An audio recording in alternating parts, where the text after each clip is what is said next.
नमस्कार, मैं कमलेश कबीर आपका एक बार फिर स्वागत करता हूं इस नए एपिसोड में। आज के इस एपिसोड में हम बात करेंगे आम आदमी पार्टी की। आम आदमी पार्टी और अरविंद केजरीवाल इस वक्त जो है वो दिल्ली के विधानसभा चुनावों की तैयारियों में लगे हुए हैं और अरविंद केजरीवाल और आम आदमी पार्टी दोनों ने ही इस बार जो है चुनाव से पहले फीडबैक लेने के लिए जो है वो इंटरनल सर्वे कराया है और सर्वे की जो रिपोर्ट है उस रिपोर्ट ने आम आदमी पार्टी और अरविंद केजरीवाल दोनों की नींद उड़ा रखी है। और उसी का एक आपको जो है आपको पता होगा, पहली जो लिस्ट आई थी आम आदमी पार्टी की उम्मीदवारों की, उस लिस्ट में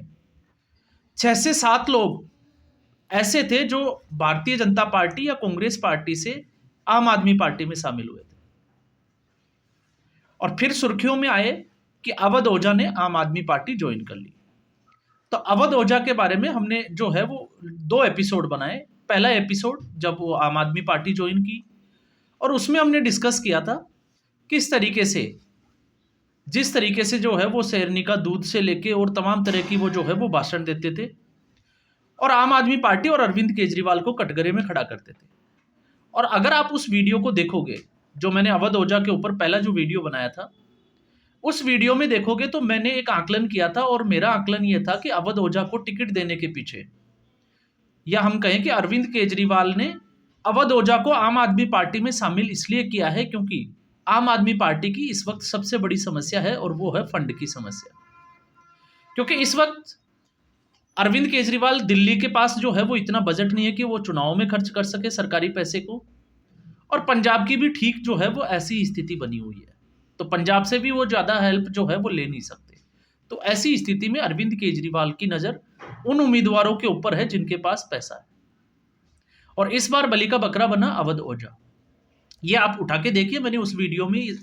साफ तौर से ये आकलन किया था और उस वीडियो में मैंने ये भी अंदेशा लगाया था कि अवध ओझा को जो है वो टिकट दिया जाएगा, वो दिया जाएगा मनीष सिसोदिया की सीट से। दूसरे इंटरव्यू में जो दूसरा हमने एपिसोड बनाया उसमें हमने अवध ओझा जिस तरीके से आम आदमी पार्टी अरविंद केजरीवाल स्क्रिप्टेड वीडियो जो है वो चलाते हैं फर्जी पत्रकारों के साथ में, और आपने देखा होगा उसके लिए हमने बात की थी पुण्य प्रसून वाजपेयी। पुण्य प्रसून वाजपेयी को तो आप जानते ही हो, उसने जो है वो एक फिक्स इंटरव्यू किया था और वो वायरल हो गया था और उसके बाद में खासे चर्चाओं में थे। हालांकि उसके बाद में मीडिया ने जो है वो उनको लात मार के बाहर कर दिया था, मीडिया उसने, और अब जो है वो अपना यूट्यूब चैनल चलाते हैं। तो ऐसी स्थिति में जब हम बात करते हैं कि राजनीति के भस्मासुर की, तो अवध ओझा जो है वो राजनीति के पहले भस्मासुर साबित होंगे। और कैसे? क्योंकि राजनीति में वो नए नए हैं, राजनीति का सपना जो है वो आने का, नेता बनने का, वो उन्होंने जो है वो पहले से देख रखा था। फिर चाहे वो समाजवादी पार्टी की बात करें, भारतीय जनता पार्टी और कांग्रेस, टिकट लेने की कोशिश की लेकिन ऐसा जो है वो पहले हुआ नहीं। अब अवध ओझा को टिकट तो मिल गया और टिकट के बारे में पहले हम जो है वो आकलन करेंगे इस सीट से ही क्यों, और उसके बाद में हम देखेंगे कि इसके बाद जो है वो आम आदमी पार्टी के संयोजक गोपाल राय, आम आदमी पार्टी में अभी जो है वो गोपाल राय की जो भूमिका है, आजकल आपने देखा होगा सब कुछ वही देखते हैं, तो उनका जो है वो स्टेटमेंट, प्रेस कॉन्फ्रेंस क्या थी और अवध ओझा ने उसके बारे में क्या कहा। लेकिन सबसे पहले हम आते हैं मनीष सिसोदिया की सीट की। तो मनीष सिसोदिया की जो सीट है उसका इंटरनल सर्वे आम आदमी पार्टी का ये कहता है कि वो सीट जो है वो आम आदमी पार्टी चुनाव हार रही है। तो ऐसी स्थिति में, क्योंकि अरविंद केजरीवाल ने पहले ही ये कह दिया था कि मनीष सिसोदिया और अरविंद केजरीवाल, इन दोनों को ईमानदारी का सर्टिफिकेट चाहिए और ईमानदारी का सर्टिफिकेट देगी दिल्ली की जनता। अब ऐसी स्थिति में, इससे पिछला जब हम चुनाव उठा के देखते हैं 2020 का, तो पटपटगंज से मनीष सिसोदिया सिर्फ और सिर्फ जो है 3000 वोटों के आसपास से उनको जीत हासिल हुई थी और बीजेपी के एक कैंडिडेट थे रविंदर सिंह नेगी, उन्होंने कड़ी टक्कर दी थी। जिस वक्त आम आदमी पार्टी पूरे पीक पे थी उस वक्त मनीष सिसोदिया की सीट जो है वो फंसती हुई नजर आ रही थी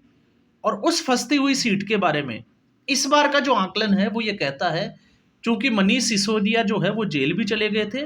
और आम आदमी पार्टी में मनीष सिसोदिया की इस वक्त नंबर 2 की हैसियत है। तो ऐसी स्थिति में अगर मनीष सिसोदिया अपना चुनाव हार जाते हैं तो इससे जो है वो आम आदमी पार्टी की जो इमेज है उसको बड़ा गहरा, जिसको हम कहें कि आघात लगेगा। और इससे बचाव के लिए मनीष सिसोदिया के लिए सेफ सीट की जो है सुरक्षित सीट, और सुरक्षित सीट जो है वो मिली है जंगपुरा, क्योंकि जंगपुरा में 2015 और 2020 दोनों चुनाव में आम आदमी पार्टी के प्रवीण कुमार, उन्होंने जो है वो बड़े लंबे, या हम कहें कि बड़े मार्जिन के साथ जो है वो अपनी सीट निकाली थी।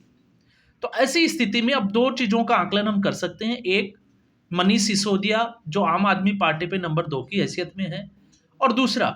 शराब घोटाले में जेल जा चुके हैं। अब आम आदमी पार्टी जो है वो एंटी इनकम्बेंसी की बात करती है, लेकिन एंटी इनकम्बेंसी नहीं है। आम आदमी पार्टी में अरविंद केजरीवाल ने पिछले 4 साल में अपने विधायकों को काम करने ही नहीं दिया, और इसलिए आपने देखा होगा इनके विधानसभा के जो स्पीकर है और दिलीप पांडे जो बड़े नेता है, उन्होंने राजनीति से संन्यास ले लिया, वो चुनाव लड़ना ही नहीं चाहते। दूसरा, यही एक वजह है कि जो सिटिंग एमएलए हैं उनको टिकट नहीं दिया जा रहा। भारतीय जनता पार्टी और कांग्रेस पार्टी के एमएलए पर नजर बनी हुई है कौन सीट निकाल सकता है, क्योंकि अरविंद केजरीवाल ने पिछले 4 साल में, जब हम ये कहते हैं कि ऐसा क्यों किया, तो पिछले 4 साल में हर चीज का जो है वो काम का ठीकरा भारतीय जनता पार्टी पर फोड़ने के लिए, या हम कहें कि भारतीय जनता पार्टी को कटघरे में खड़ा करने के लिए आम आदमी पार्टी के किसी भी विधायक को काम करने ही नहीं दिया। और जब समस्याएं बढ़ी तो ठीकरा जो है वो एलजी के माथे मढ़ दिया गया। तो ये जो है वो सारा खेल चला, और इस खेल में अब जो है वो अरविंद केजरीवाल ही फंसते हुए नजर आते हैं। अब ऐसे खेल में जब अरविंद केजरीवाल फंसते हुए नजर आते हैं, तो हमने बात की थी कि अवध ओझा नेता बनने तो चले हैं, जैसे गुरनाम चढ़ूनी भी जो है वो नेता बने थे, और इसके बाद में एजाज खान महाराष्ट्र के चुनाव में। तो हरियाणा से महाराष्ट्र के चुनाव में हमने बड़ी एक खास बात देखी थी, और वो ये थी, गुरनाम सिंह चढ़ूनी जिसके सोशल मीडिया पे 40 लाख से ज़्यादा फॉलोवर है, और जब वो चुनाव में खड़े हुए तो उसको वोट मिले सिर्फ और सिर्फ 1170। और ठीक ऐसी स्थिति में एजाज खान जो कि एक्टर है, और उनको लगा कि उनके सोशल मीडिया पे 55 लाख से ज़्यादा फॉलोवर है, तो वो तो सीट आराम से निकाल ही लेंगे। तो स्थिति ये हुई कि उनको जो है वो 500 के आसपास वोट मिले। तो ऐसी स्थिति में अवध ओझा, क्योंकि जिस सीट की हम बात कर रहे हैं पटपड़गंज की, उस सीट पे चाहे वो पूर्वांचल से आने वाले हो या उत्तराखंड से आने वाले हो, उन वोटर्स की तादाद ज़्यादा है। और अरविंद केजरीवाल का हिसाब से अगर हम समीकरण को देखते हैं, तो उनका समीकरण ये है कि अवध ओझा जो है वो गोंडा से आते हैं, इसलिए उन वोटर्स के ऊपर जो है वो अपना प्रभाव छोड़ सकते हैं, तो शायद जो है वो आम आदमी पार्टी की सीट निकल सकती है। लेकिन इस वक्त भारतीय जनता पार्टी ने जिस तरीके से मनीष सिसोदिया के एब्सेंट में जो काम करके दिया है, या हम कहें कि इस सीट के ऊपर जो काम किया है बड़ी मजबूती के साथ, तो भारतीय जनता पार्टी यहाँ पर मजबूत नजर आती है। तो ऐसी स्थिति में अब आपका जो है वो आंकलन यही कहेगा कि इस सीट पे जब फंसती हुई नजर आई, तो इसके लिए जो है वो एक नया, जिसको कहें कि मुर्गा मिला, और वो मुर्गा था अवध ओझा। अब अवध ओझा, मैंने भस्मासुर क्यों बोला, क्योंकि भस्मासुर, उसको एक वरदान मिला हुआ था कि वो जिसके ऊपर भी अपना हाथ फेरेगा वो जो है वो भस्म हो जाएगा। तो यहां पे तो अवध ओझा की स्थिति वही है। अवध ओझा जैसे ही उसने, आपने देखा होगा, आम आदमी पार्टी ज्वाइन की, और मीडिया में उसके पैसों की संपत्ति को लेकर चर्चा हो गई, और ये नजर आ रहा था कि 11 करोड़ से ज्यादा की जो है वो संपत्ति है। तो अरविंद केजरीवाल की अगर आप देखोगे, तो अरविंद केजरीवाल की नजर उन्हीं लोगों पे रहती है जिनके पास अथाह पैसा है। इस पैसे का इस्तेमाल जो है वो अरविंद केजरीवाल बखूबी करेगा, और अरविंद केजरीवाल को इस मामले में जो है वो राजनीति का चाणक्य माना जाना चाहिए। जिस तरीके से लोगों का इस्तेमाल करता है, लोगों के पैसे का इस्तेमाल करता है, और फिर उसके बाद में जिस तरीके से लात मारता है, तो अपनी साख बचाने के लिए अवध ओझा को शामिल तो कर लिया, लेकिन अवध ओझा अब उस भस्मासुर की स्थिति में है कि उसने जो है वो राजनीति में, जैसे ही राजनीति ज्वाइन की, उनका अंत, जिसको कहते हैं कि प्रारंभ के साथ ही जो है वो अंत निश्चित है। और अवध ओझा की जो है वो हार बिल्कुल निश्चित नजर आ रही है, क्योंकि यहां से रविंदर सिंह नेगी जो भारतीय जनता पार्टी के जो उम्मीदवार थे, जो पिछले चुनाव हार जरूर गए थे, लेकिन उसके बाद में जो वहां पे काम किया गया संगठन के द्वारा और भारतीय जनता पार्टी के जो नेता थे उनके द्वारा, उस स्थिति में अवध ओझा का जो है वो बचना बहुत मुश्किल है। तो इसलिए मैंने अवध ओझा की जो तुलना की वो की भस्मासुर से। और यहाँ पे जंगपुरा सीट से मनीष सिसोदिया अब मनीष सिसोदिया का जो है वो इसके बाद में ये गोपाल राय का जो है वो ये स्टेटमेंट आया कि मनीष सिसोदिया दिल्ली की किसी भी सीट से चुनाव लड़ सकते हैं। तो जब मनीष सिसोदिया किसी भी सीट से चुनाव लड़ सकते हैं तो पटपड़गंज से जो है वो चुनाव क्यों नहीं लड़ाया गया? जब आपको आम आदमी पार्टी को ये लग रहा है कि पटपड़गंज सीट से जो है वो बड़ी मुश्किल है, क्योंकि पिछली बार भी मनीष सिसोदिया जो है उनका नाम बड़े अक्षरों में, या हम कहें कि स्वर्ण अक्षरों में जो है वो लिखा जाना चाहिए, ये आम आदमी पार्टी कहती है। जिस तरीके से उन्होंने शिक्षा के क्षेत्र में एक क्रांति लाई, तो उस शिक्षा के क्षेत्र में जो क्रांति थी 2020 में कहाँ चली गई थी? सिर्फ 3000 वोटों का अंतर था, और अब जो है वो साफ तौर से लग रहा है। तो जब ये लोग कहते हैं कि तो इन्हीं के जो बयान है उसी में विरोधाभास नजर आता है, और विरोधाभास यही है कि जो व्यक्ति दिल्ली की किसी भी सीट से चुनाव लड़ सकता है तो पटपड़गंज से चुनाव क्यों नहीं लड़ाया गया, और जिस सीट से प्रवीण कुमार आम आदमी पार्टी के बड़े मार्जिन से जीत रहे थे, उस सीट से प्रवीण कुमार का टिकट क्यों काटा गया? तो ये भी तो सवाल खड़े करता है। तो इससे आपको समझ में आ जाएगा कि मनीष सिसोदिया, अवध ओझा या अरविंद केजरीवाल। तो अरविंद केजरीवाल की नीयत तो पूरा देश जानता है। अब मनीष सिसोदिया को भी पूरा देश जो है वो जानने लगा है, और मनीष सिसोदिया की खुद की साख जो है वो खतरे में है। और अवध ओझा की अगर हम बात करें तो अवध ओझा का जो टिकट मिलने के बाद में जो आपने देखा होगा, जिस तरीके से उन्होंने स्टेटमेंट दिया कि मनीष सिसोदिया ने जो शिक्षा के क्षेत्र में जो क्रांति लाई, अब उनकी जो सीट है उससे सौभाग्य उनको मिलेगा। तो अब आप सोच के देख सकते हैं कि अगर मनीष सिसोदिया ने उस सीट से चुनाव लड़कर शिक्षा के क्षेत्र में क्रांति लेके आए, तो अवध ओझा को लोग एक्सेप्ट कैसे करेंगे? क्योंकि उनको तो मनीष सिसोदिया को करना चाहिए। तो यहाँ पे इनके ही जो बयान है उसी में जो है वो बड़ा विरोधाभास नजर आता है। तो एक चीज जो इस सीटों के आप जो देखोगे, जिस तरीके से उम्मीदवारों के नाम घोषित किए जा रहे हैं, 2 लिस्ट आ चुकी है, उनकी अगर आप स्टडी करोगे तो आपको अंदाजा लग जाएगा कि इस वक्त अरविंद केजरीवाल और पूरी आम आदमी पार्टी को, और स्पेशली मैं कह रहा हूँ महाराष्ट्र के चुनाव के परिणाम के बाद जो है वो अंदर से पता है कि इस बार जो है वो बहुत मुश्किल होने वाली है,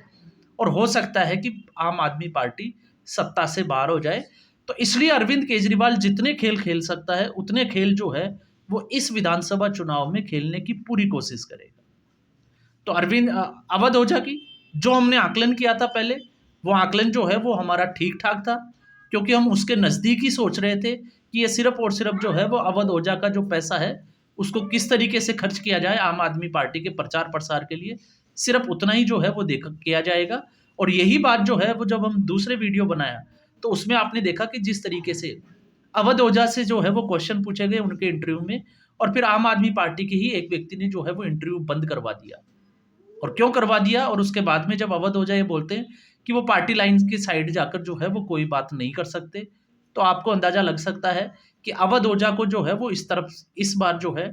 या हम कहें कि जब से वो आम आदमी पार्टी ज्वाइन की है, उनके चारों तरफ जो है वो केजरीवाल ने लोग बिठा दिए हैं, और अब वो पार्टी लाइन से बाहर निकलकर जो है वो कोई भी बयान दे भी नहीं सकते।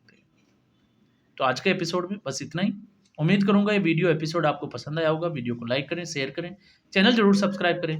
धन्यवाद।